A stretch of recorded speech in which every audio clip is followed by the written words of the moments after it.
Mga kahuan, panoorin ang video na ito upang alamin ang pinaka-latest na balita tungkol sa lagay ng panahon at bagyo. Update today. Habagat pa rin ang nakakaapekto sa buong bansa at nagdudulot pa rin po ito ng katamtaman hanggang sa malakas na pagulan dito po sa Northern Luzon. So makikita nga po natin dito sa ating latest satellite imagery, makapal at convective na mga ulap ang nakikita po natin sa Hilagang Luzon. So expect po natin katamtaman hanggang sa malalakas na mga pagulan pa rin ang dulot at dala po nito. Dahil pa rin ho yan sa habagat. Maulap din sa natitirang bahagi pa ng Northern Luzon at maging dito po sa Central Luzon. Samantala, wala po tayong LPA o bagyo na minomonitor ngayon sa loob ng ating area of responsibility. At least in the next 2 to 3 days, wala tayong inaasahan pero magtatabi pa rin po tayo sa magiging updates ng pag-asa.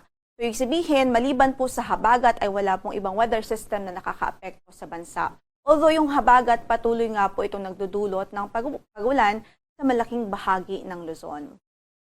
Kaugnay dyan, in-effect pa rin ang ating weather advisory dito po sa mga lalawigan ng Batanes, sa Ilocos Norte, sa Abra, Ilocos Sur, maging sa La Union at Benguet. So possible pa rin yung 50 to 100 millimeters of rainfall within 24 hours sa mga nabanggit nating lugar.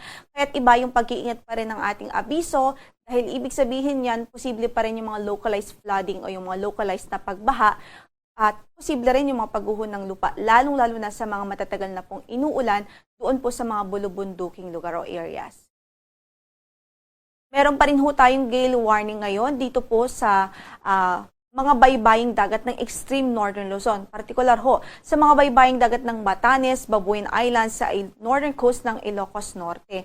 Kaya't pinapayuhan pa rin natin ating mga kababayan doon yung mga manlalayag po ng mga gumagamit ng maliliit na sasakyang pandagat. Hanggat maaari po ay huwag ho munang pumalaot. Hindi po natin nare-recommendang pumalaot doon sa mga nabanggit nating lugar dahil maalon hanggang sa napakaalon pa rin ng kondisyon ng karagatan doon dahil pa rin sa umiiral na southwest monsoon o habagat.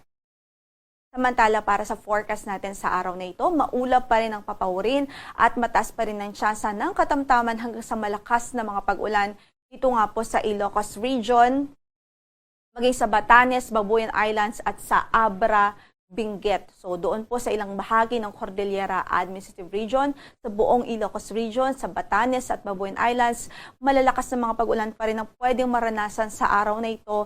Bunsod pa rin ho ng habagat o southwest monsoon, kaya't ingat pa rin ho sa ating mga kababayan doon.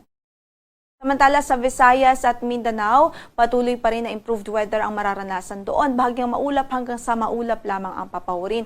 Posible pa rin ho yung mga pag-ulan any time of the day pero mga panandali ang buhos lamang o dahil din po sa mga thunderstorms o mga localized thunderstorms.